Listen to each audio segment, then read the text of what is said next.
Everything Co-op, bringing you information on how cooperatives can help improve your quality of life. This show is being sponsored by the National Co-op Bank, NCB. The NCB is dedicated to strengthening communities nationwide for the delivery of banking and financial services for the nation's cooperatives, their members, and other socially responsible organizations. For more information on the power of community ownership, visit ncb.coop. That's ncb.coop. Now stay tuned for your host, Vernon Oakes. Good morning, everybody. This is Vernon Oakes. Welcome to Everything Cooperative. I have a question for you this morning. How does your community rank in terms of opportunities for its young folk or people going into the workforce? What kind of opportunities do they have? Do you have any sense how Washington, D.C. or Montgomery County compare to other communities in the nation? Well, today in studio, we have Miss Monique Rizer, Executive Director of Opportunity Nation, who is going to talk about their index that rates different communities. Good morning, Monique. Good morning, Vernon. Thank you so much for having me. Thank you for coming in. It's Happy an to be here. absolute pleasure. Absolute pleasure. So what is Opportunity Nation? So thank you so much for having me. We're really excited to be here today. Opportunity Nation is a national bipartisan campaign essentially working to restore the promise of the American dream. And we do that by working to ensure that everybody, no matter where they're born, has an equal opportunity to succeed. Really the fundamentals of what this country is all about. We work with a coalition of 350 organizations that are primarily other nonprofit organizations, but also educators like heads of community colleges and businesses like some of your listeners. We also work on policy advocacy at the federal level, particularly on issues that will increase educational opportunities for children and young adults, and of course, increase opportunities to work and what we call pathways, career pathways for young people. And then, of course, we do our research through the Opportunity Index and other research that the index has informed as well. So what is this Opportunity Index? The Opportunity Index is essentially a way to define opportunity. It means a lot of different things to a lot of different people. We often think of the consumer price index or what the unemployment rate when we think of how the country's doing. So we worked with a research partner to develop an index that would define opportunity along 16 indicators. So 16 different data points on, for example, traditional economic measures like what the unemployment rate is, but also non-traditional indicators such as what is the rate of housing ownership in a community, or what is the rate of disconnected youth in a community. So we really looked at comprehensively what are some of the factors in a community that can expand opportunity or restrict opportunity, and indicators on which community members could change. So we can increase the number of children attending preschool. We can increase high school graduation rates. We can work on ensuring more people get jobs and live in safe neighborhoods. These are all different indicators that are included in the index. So we take these indicators working with, this year we are working with Child Trends as a research partner. We create a score and we rank every state on how they're doing on opportunity, and we grade every county. So over the past 6 years, you can start to see some trends on how different communities are doing, both at the national level, how we're doing as a country, but also more at the local level, down to the county level, how individual communities are faring along all these indicators and their overall opportunity score. Wow. All states, all counties Yes. in the United States. 2,700 counties, covers 99% of the population. 2,700 counties. Correct. 99% of the population you Yes. cover on these 16 indices, Yes. variables, Correct. Yes. to get some sense of how folks are doing. So affordable housing, preschool, safety, higher education, disconnected youth. Wow. Okay. How do you get all of this information? So it is a Herculean effort, which is why we work with partners like Child Trends, and we also have really appreciated the work of Measure of America, who helped develop this. So we've relied on some really smart partners. What was that term? What America? Measure of America is a research partner of ours that had helped create the index.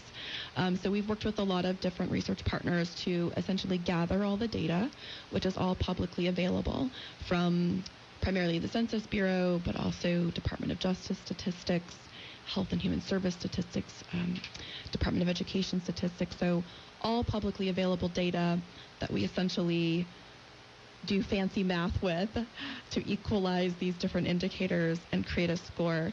So it's a lot of data gathering and then a lot of math and then some marketing to help get the information out. So the index has 16, and you got it broken down between economy, education, and community. Yes. Right. So we organize these 16 indicators into those three what we call dimensions.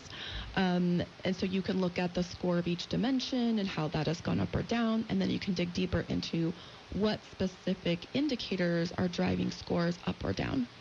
Okay, so under economy, jobs, unemployment rate, wages, poverty, inequality? Yes, so assets. Let me get the other two. Sure.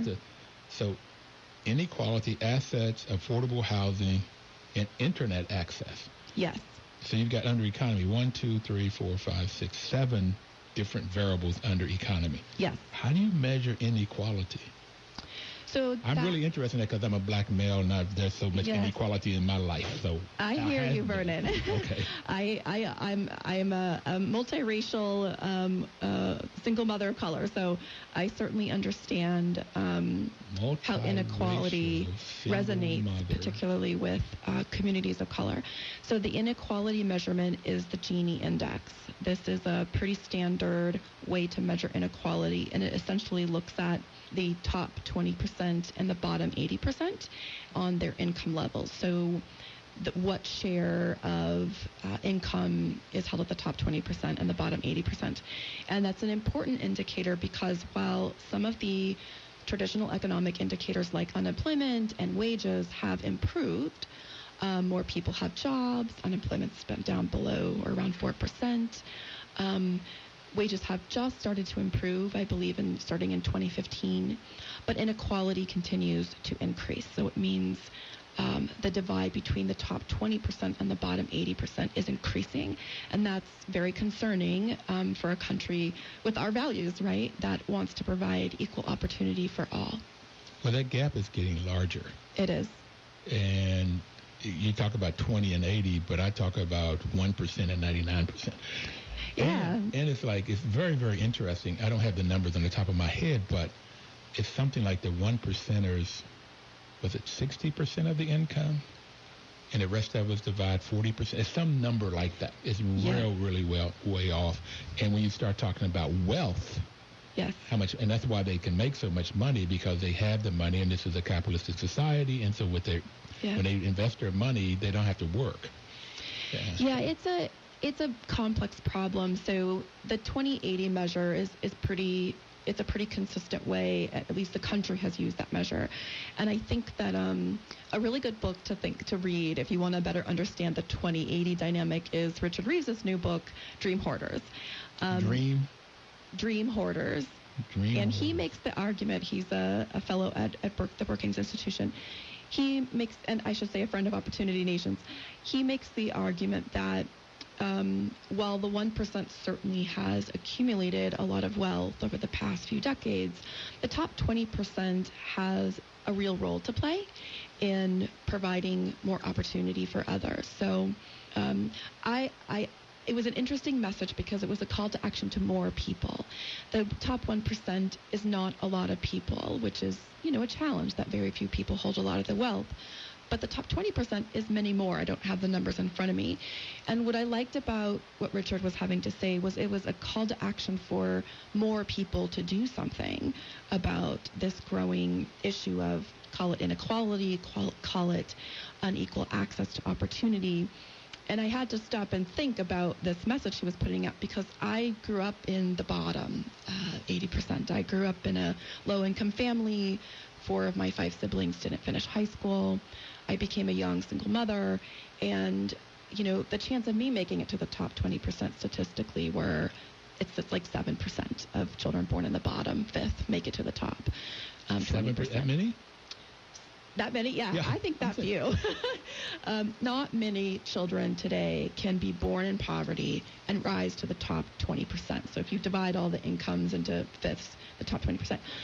And I've gotten there, and it's because of investments like a scholarship from the Bill and Melinda Gates Foundation that invested in children of color, young people of color, who were talented and wanted to make a difference in their lives. So I think we have to remember that everybody has a role to play in increasing access to opportunity, so that young people, other young people like I was, can pursue their dreams. And that's what we're trying to do at Opportunity Nation. For me, you're still young.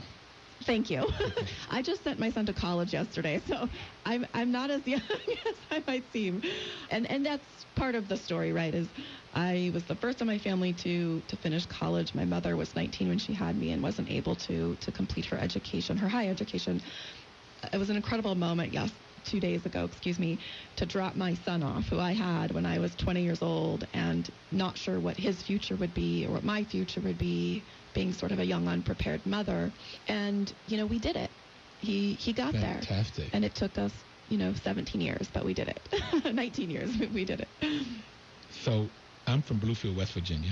Yes. And I'm on a board of West Virginia Access to Higher Education to get more and more kids to go to college. Yes. And I grew up in Bluefield, and we always want to talk about who was the poorest growing up. Okay. Let's play that game, Vernon. But my father had a great job. He just did not know how to manage money. And he was a dreamer, so he was always gambling. And he was a bad gambler. He lost most of the time. So we didn't have money. But my mother went back to college and became a teacher, and she was my role model. And I didn't find out until I was going through her papers after she passed that she had majored in business. But I couldn't see a woman in 1955 or so get a job in business in Bluefield, West Virginia. So she ended up teaching. And she did not know how to manage money either. So that's one of the things I try to really learn how to do is whatever comes in, how do you manage it and manage it well? Yeah, that's so important. Just as like a small side note, a lot of the efforts that we've worked on around youth employment have made a deliberate connection to financial management and just understanding the basics of opening a checking account, balancing your checkbook. We don't use checkbooks anymore, but balancing your money, making investments. We have wonderful partners like Citibank and Bank of America and others like JP Morgan Chase from the financial world who have realized that when some people, young people, get that first job, that's the first time where they're having money that they now have to decide what to do with it, and they don't always know where to put it, when to cash it, how to spend it, how to save it. So that's been a really important part of some of our coalition members' work, in addition to, the big goal is to get young people jobs that put them on a long-term career trajectory. All right, we're going to take our first break. We'll be right back. The political campaign. More people had jobs, but less people, they were making less money. Yeah, I think overall, people definitely did not feel like they were doing better. I think in the D.C. metro area in particular, if you look at the index scores, there's disconnect. You have communities with very high index scores like Falls Church County, which is the best county in the nation. And then you have very low scoring communities in different parts of Maryland. So people with very different living situations are living they're clustered together, but they're living next door to each other. So we see literally some folks in the next neighborhood over who are doing very well while others are not. And I think people really feel that. The ones who are living it for sure are feeling it every day. Okay, so I would love for you to meet a lady named Dame Pauline Green. She used to be the president of the International Cooperative Alliance. So I had her on the program once, and she said that cooperatives gives people the opportunity to come out of poverty with dignity. And I really like that saying, to come out of poverty with dignity, because we can sit here and talk about having lived in poverty, yes, being poor. It was below poor. I hear you. And we'll talk more about that as we get into talking about co-ops. But that would be one of the reasons that I wanted you to be on this program, to talk about your indices and see how the co-op business model can help with this opportunity for people. So let's go. Anything else you want to talk about? Internet access. Let's talk about that for a minute. Yes, so internet access is essentially a utility now. So much of being able to work or go to school depends on having not just internet access, but high-speed internet access. So that measure is of high-speed internet access. We are updating our index for 2017 to look at broadband, because now even faster speeds are the standard.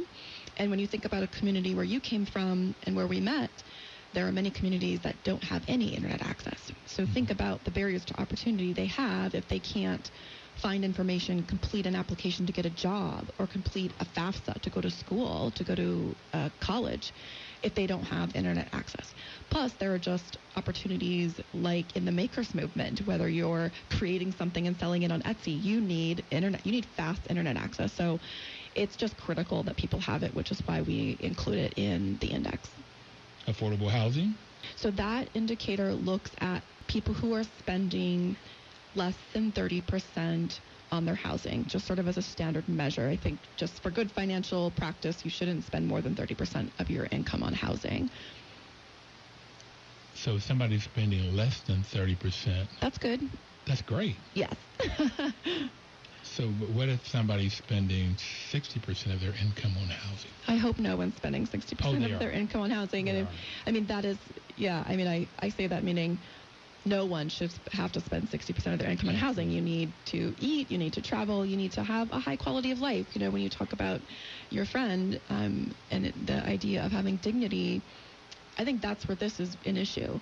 If you are toiling every day just to keep a roof over your head, which I remember my parents doing, you have a very low quality of life. You're probably not doing a job that gives you purpose if you are spending so much of your assets on housing. And I'm sort of just being anecdotal here. So it's not great financial management. You're not able to save for retirement or school if you're spending that much money on housing. And it's a difficult challenge, which I think you know well, given your line of work.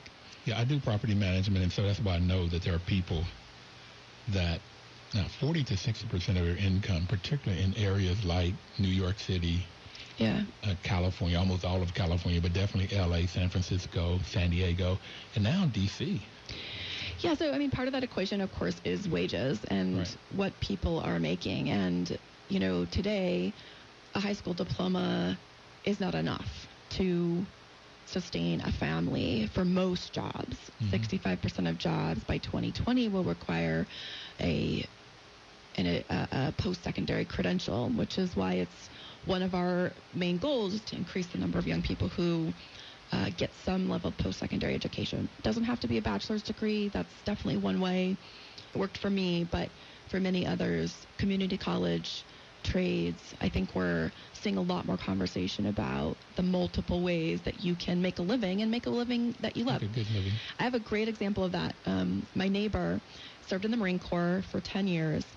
And when he got out with his GI Bill, you know, he got some education and then went to work for, you know, Beltway Bandit, as we say. But he realized he just didn't like what he was doing. So he went and became an apprentice and learned the skill of welding. And so that's what he does for a living now. And he's incredibly happy. He gets to work with his hands during the day and create things.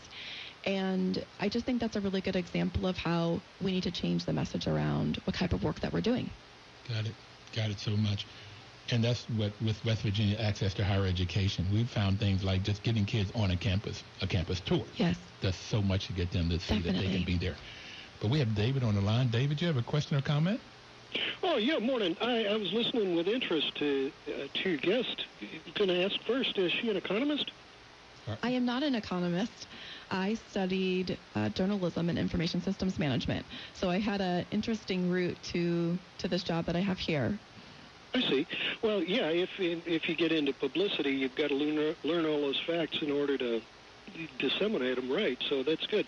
The one thing I was going to correct, you were talking about 30% being a healthy amount for housing. Actually, when I studied financial management and economics, it was said to be 25% was supposed to be the outside danger range, and that 30%. I mean, that we're using that one because HUD does that on their Section 8. Yes. And so if the economists of 50 years ago knew that 25% was a dangerous position, and they're making the low income pay 30%, that it's actually, it's like built-in sabotage, that you'll never have enough in case of somebody breaks their arm and you got to have quick medical care. Nobody's got enough cash because 30% is being sapped up by the housing. But the other thing I was going to raise, you've heard the expression usury. Usury in almost every state in the nation in Jimmy Carter's term, that would have been the late 70s. I'm from the state of Missouri, and the usury rate was set at 7%. That's your interest rate. Yeah, and so nobody could lend money for higher than 7%. And in fact, again, when I took financial management, they told us that 3% was a dangerous position. Okay. And so 7% was, even Big Tony and organized crime, doing money lending, they were doing 50% and, 25%, and we'll take your house and children. That was why they came up with usury rates at 7%. But recently down in Alabama, they've got these payday lending places, and they had a council of churches that was trying to bring it down to some sane level. Right. And they were trying to set it at 43%. I mean, can you imagine? So one of the real problems is that they never enforced. Back in Jimmy Carter's day, one of the real reasons why he didn't get reelected was because interest rates were through the roof. Excuse me, David. We've got to take a break. We'll be right back. If you stay on, then we'll respond to what you've said. We'll be right back.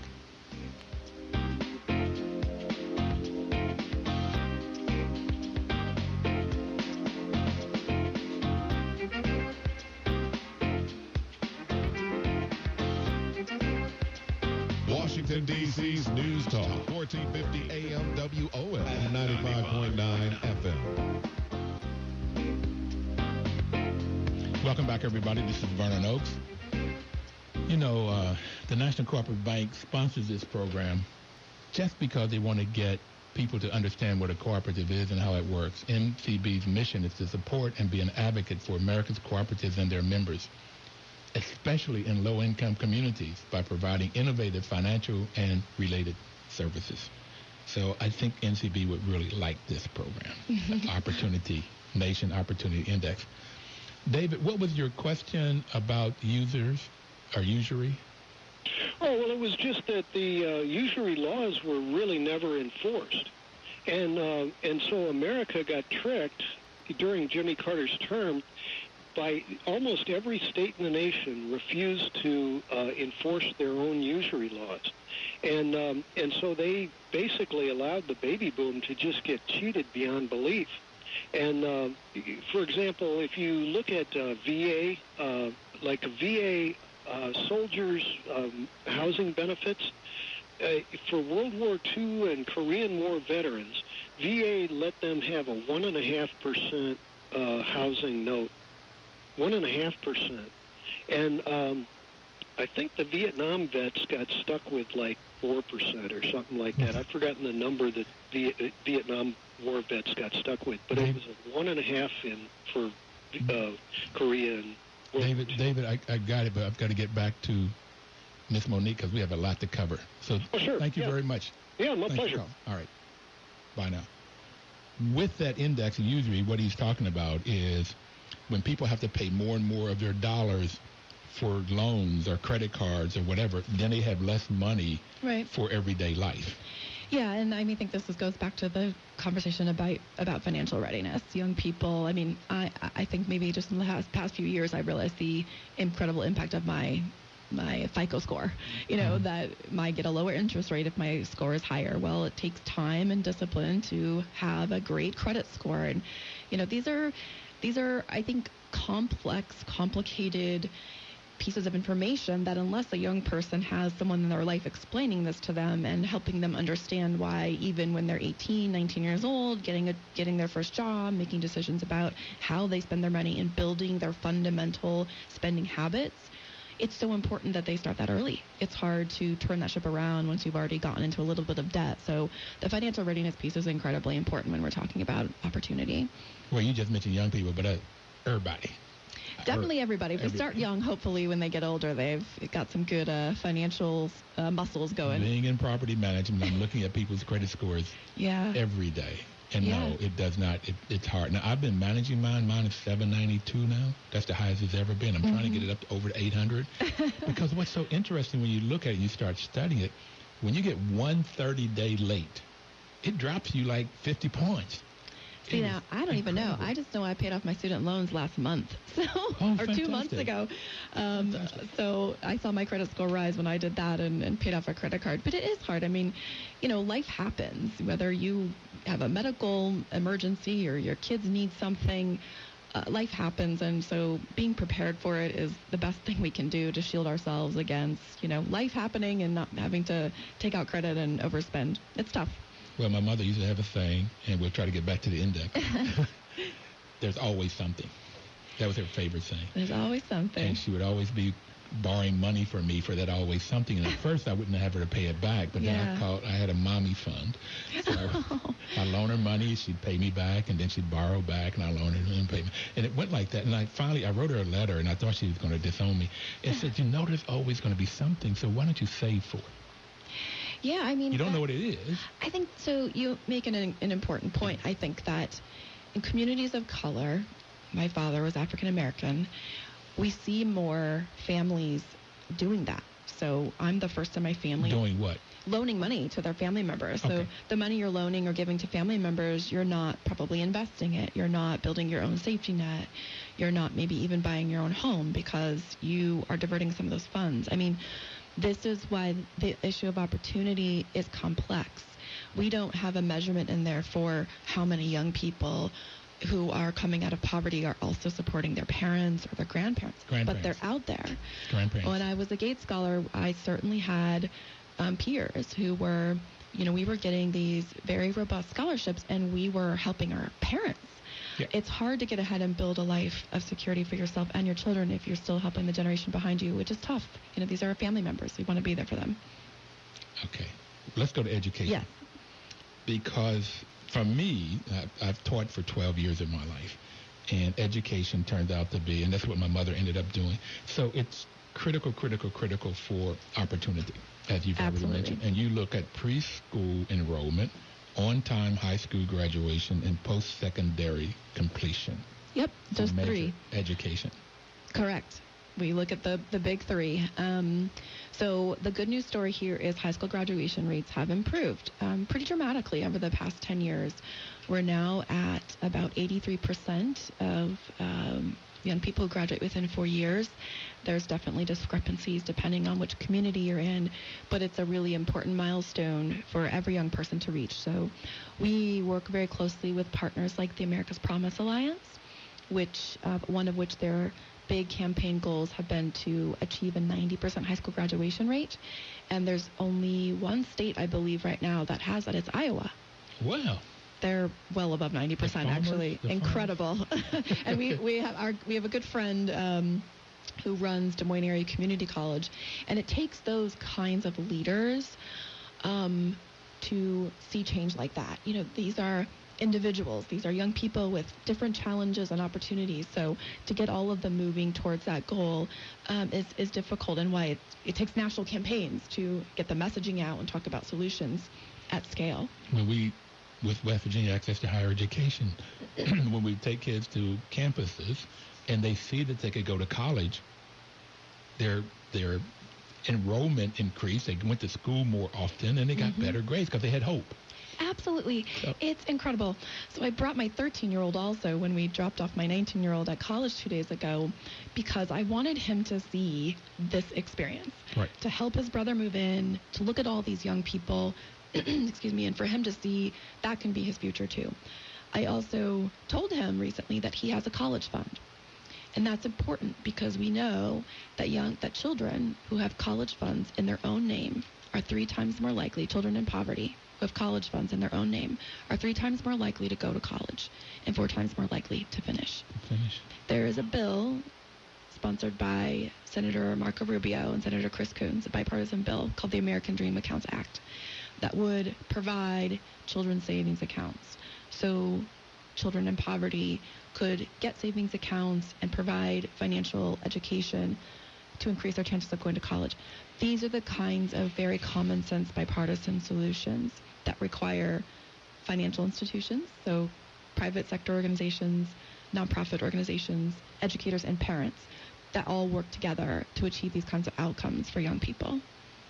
Well, I've set up for my will and my living, my trust, that the money would go to my grandkids for them to go to college. But what I have told the parents, but I haven't told the grandchildren, so you just told me what I got to do here. I tell them, I don't want them to take advantage of it, but I say, your father and I are investing in you now, and we have been for 5 years because we expect this of you. We believe that you are capable of this, whether it's whatever degree you get, that, we believe that you are capable and have the potential to succeed beyond high school. Preschool enrollment, what is that like? How do you measure that? So we look at the percentage of 3 and 4-year-olds, who are enrolled in preschool. That's something that D.C. has done well because there's universal preschool. But it's, this is because we know from a lot of early childhood education and early child development research how important it is for children at 3 and 4 to really be prepared to go to kindergarten and to be reaching some of those important benchmarks like reading by 3rd grade and that sort of thing. So it's important that that process starts early. All right, now we're going to go to community. There's some interesting there, and I really want to get to your goals. So group membership, volunteerism, disconnected youth, community safety, access to health care, access to healthy foods. Wow. So how do you measure this group volunteerism? How do you measure that? So there's publicly available data out there that asks people if they belong to a group. So maybe a Rotary Club or any of those traditional membership groups that you participate in. And so we get that publicly available data to see how many people say they are doing that. Volunteerism, I believe the data is anybody who's volunteered within the past year at all. So helped your neighbor, it's self-reported, so it's up into interpretation. But those two are important because they speak to people's involvement in community and the social capital that they are building. This is, I think, the heart of the Opportunity Index. The indicators in the economy dimension and the education indicators are in some ways obvious, but the community piece is special because it gets to something a little more nuanced, which is how much people are invested in the community and their neighbors. Are they volunteering? Are they joining things? Especially for young adults. We did a research paper a few years ago on the relationship between disconnected youth, those are 16 to 24-year-olds who are not in school and not working, and volunteerism. And we found that young people who were volunteering were 3 times less likely to be disconnected. So it's sort of like it feels very common sense, but when you look at the data, it's fascinating on how important that social capital is to opportunity. Well, access to health care and access to healthy foods. Yeah, so we, again, it's publicly available data, and it looks at the percentage of supermarkets and grocery stores in a community, and also for the doctors, the percentage of primary care physicians, generally like obstetrician gynecologists in a community as well. And those two are interesting because the access to doctors has not improved. People just are further and further away from their health care. And I don't think it has anything to do, we don't have any data that tells us it has anything to do with health insurance. We're looking at the presence where these general practitioners are in relation to where people live. And some of this, I should say, is changing. We'd love to come back and talk about the 2017 Opportunity Index because some of the data and the way it's collected publicly has changed. So we're going to see some different trends this year. So you want to come back next Thursday or Thursday after next? We'll come back in December and talk about the latest index. Got it. And I'm sure Pat will have that down too, so we'll get you back in December.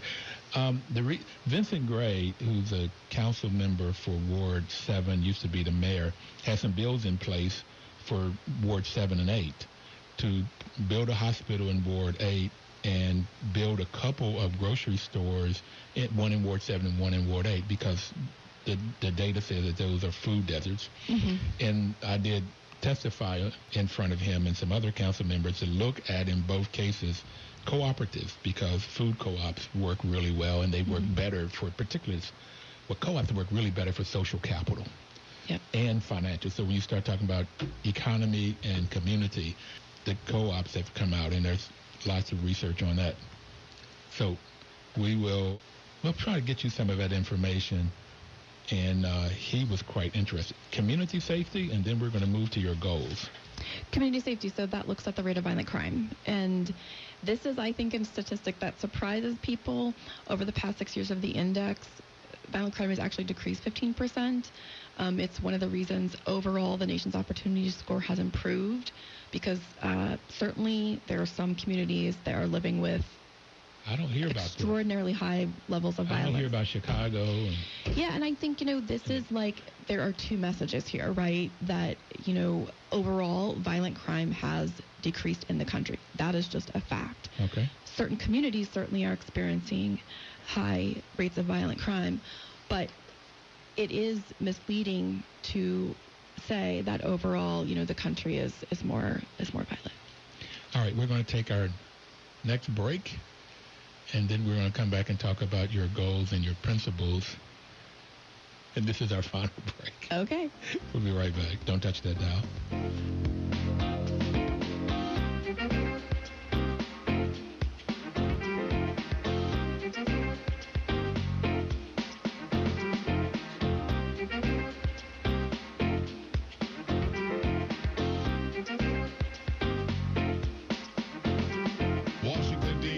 News Talk, 1450 AM WOS and 95.9 FM. Information is power. That's why WL is a great sponsor and partner with us, because what the cooperative does is, at the heart of the cooperative is education, giving people the information they need to improve their financial, social, physical well-being. And National Cooperative Bank is right in the middle of doing that, particularly in lower economic communities. Our guest today is Monique Rizer, who's the Executive Director of Opportunity Nation, and we had a lot of things that I wanted to cover today. We won't get to all of them, but let's go to your goals and your principles. Yeah, so as I was learning more about co-ops when you invited me to the show, I realized that it was sort of an epiphany, actually, on the Metro up here, that the way that co-ops are the values and the way they work could be applied to the way we think about young people and children in this country. And I just want to take a quick step back. The reason we think and talk about young people so much when we talk about access to opportunity is because in the Opportunity Index, the disconnected youth indicator, the rate of 16 to 24-year-olds who are not in school and not working, is the driver opportunity scores. So the higher the rate of disconnected youth, the lower an opportunity score. That gave us some focus as a campaign on a very complex issue. So we know, as others do, and we have data to show that if you invest in children and young adults, they can get the right start in life to succeed for themselves and their families. And to do that, we need to think of our nation's children and young adults as our collective co-op. We all have to be invested in and working towards the successful launching of an adult. It is certainly, parents are critical. They're home and they're hopefully home every day. Many young people don't have that, but getting a young person successfully launched into adulthood, however we define that, it takes everybody. Yep. Educators, coaches, faith-based leaders. It just takes all parts of a community, especially for those children who have incredible challenges. So I guess my one message for your audience today would, for those who believe in the co-op idea, you sound like you're already primed to get involved and work towards having a successful co-op in young adults. So that was one thing I wanted to share. But regards to our goals and solutions. I really like that. So Okay. I wrote it down. That's great. Okay. So last year in September, we put together a big, bold plan called Our Opportunity Nation. We worked with a bipartisan leaders, John Bridgeland, who's a former domestic policy advisor to President Bush, and former domestic policy advisor to President Clinton, Bruce Reed, and our coalition of 350 organizations to put together 6 major goals for the country that really looks at sort of the life cycle of children into adulthood. And these 6 goals, had to fulfill 3 principles. Each of these goals had some coalition supporting them. So it wasn't a lone individual with a wild idea. It was an idea that had a coalition of existing support. 2, that they were bipartisan.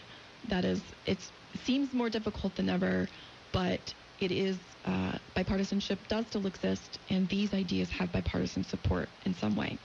And finally, that these are evidence-based. So we want to look at policies and goals and practices that we know work. So with those 3 principles in mind, we rolled out these 6 big goals for the country over the next 10 years that we call Opportunity Millennium Goals. No child hungry or homeless by 2025, achieving a 90% high school graduation rate by 2020, and turning around low-performing schools. What was that amount? 95%? 90% high school graduation rate. 90%, okay. Double the number of post-secondary degrees, certificates, and credentials by 2025. Again, going back to that economic imperative that more people have advanced education. Reducing unemployment to 5% for all. So while the nation's unemployment rate is below 5%, certain communities, Vernon, you probably know this well, particularly African-American men, it's still way too high. And for young people, young adults who are getting their first jobs, it's double the national rate. So getting unemployment down for everybody is one of our goals. The 5th goal is to re-engage 1 million opportunity youth each year. Those are the 16 to 24-year-olds not connected to school or work. Getting them re-engaged in the community is really important. It costs $93 billion a year for all this 5 million young people who aren't in school or working. So you want to get 1 million of them a year, engaged. They're coming in and out of the system, and about half of those 5 million young people live in poverty. So poverty is a really key driver here. And the final goal is around a call to national service, that we'd have 1 million Americans serving their country in some way, because it's important to the social fabric of our country. We are increasingly disconnected from one another. It builds empathy to work in communities that are unlike yours. I think the military is a really good example of that, of how people come from all walks of life and unite around a goal. We can do that through forms of national service for those whom the military is not accessible or desirable. So those are our 6 goals, and we've spent this year building support for these goals. We've asked coalition members to sign on and say we support this idea of bipartisanship and these goals for the country. We have about 140 coalition members who have done that, and we'll be working on that for the next 10 years at least. So I had wanted to spend time telling you why the number 7 goal Yes. is increasing worker cooperatives. Okay. Okay. Let's hear it. We don't. Oh, let's see. We have enough time. The values of a cooperative is to provide service, responsibility. Well, the values of a cooperative are self-help, self-responsibility, democracy, equality, equity, solidarity. And in the tradition of the founders of cooperatives, it's honesty, openness, social responsibility, and caring for others. Mm-hmm. So that fits a lot of what you're talking about. And then when you look at the principles of a cooperative, if I can get this to work, volunteer and open membership for everybody, doesn't make any difference. Democratic member control, so it's 1 member, 1 vote. It is economic participation. It normally is some money in and you get money back when there's a dividend, when there's a surplus or profit, and that's how financial wealth gets created. The 5th one, I'm forgetting the 4th one, I'll come back to it. The 5th one is education, and that's the heart of it, is getting people educated. And so I have seniors in a housing co-op, at one point at best, they have a high school degree, but they learn how to run a business. They learn how to run their housing co-op. And when we talk about self-responsibility and holding each other accountable, the seniors do it, and they do it extremely well. The sixth one is concern for community is the seventh one. Oh, the sixth one is cooperation among co-ops. So you get this coalition support. Yep. Okay? Yep. I've got to find number 4 and come back to it. But when you look at what this co-op does in a worker cooperative, people come together to create a co-op. Any business you can think of could be a worker cooperative. Any business. So you get worker cooperatives, and the other one is consumer co-ops, and those are the kind of co-ops that the people that uses the products or services, they own the business. And that's housing co-ops, that's credit unions. There's a consumer cooperative, a health clinic in Madison, Wisconsin, where the patients own it. So it's a patient-centric healthcare center. Then you have on both ends of farmers and artists, you have purchasing co-ops and marketing co-ops that folks will come together and buy whatever they need so they can get a better product at a lower price. And then they'll end up creating another co-op where they sell, and artists will come together and buy a warehouse, say, together. And then they'll divvy up that warehouse space and they come and create whatever they create. Okay, and then they can also use that same warehouse to have demonstrations or a sale, or they can have a storefront to sell their goods. So they individually may not have the money or the expertise to do these things, but coming together, they can get these things together. And so learning how, and this is why the education is so important, is learning how to solve problems together. Yes. And there's going to be problems. The Bible says when 2 or more are gathered, God is there also, and I got. The reason is because if there's 2 or more, there are going to be problems. Okay? And you need God. Or you need to learn how to solve these problems without a gun. We don't need to go to OK Corral to figure out how to solve a problem. And this is why co-ops really work. And so people get social wealth. They learn how to work together. They learn how to work with the government entities. And they get financial wealth when there are dividends. That the money is not taken away out of the community for a shareholder who may live in another state or another country, and the money goes out of the neighborhood. So the neighborhood, as you know, in economics, the more it turns in the neighborhood, the more value that the neighborhood gets, and that people have more. So I'm wanting you to put number 7 down here. So, Vernon, we've got these 6 established, but I would say those involved with co-ops could certainly help with, it looks like all of these goals, from what I've heard from you, and the principles around co-ops. And I'm not super familiar with them. You're educating me as we go. I think lend themselves to what we're trying to achieve here, which is really a collective investment and responsibility for the outcomes of children and youth in this country. Do you like what you're doing? I love what I'm doing. I have a fantastic team, wonderful partners and investors and coalition members who want to make a difference. You got 30 seconds. What do you want to leave the audience with, besides you coming back in December? I'm coming back to talk about the next index, but I would say get involved. Visit our website, opportunitynation.org. Check out your score on opportunityindex.org and see how community is doing and see how you can help. Thank you. Thank you very much. And everybody have a great week and live cooperatively.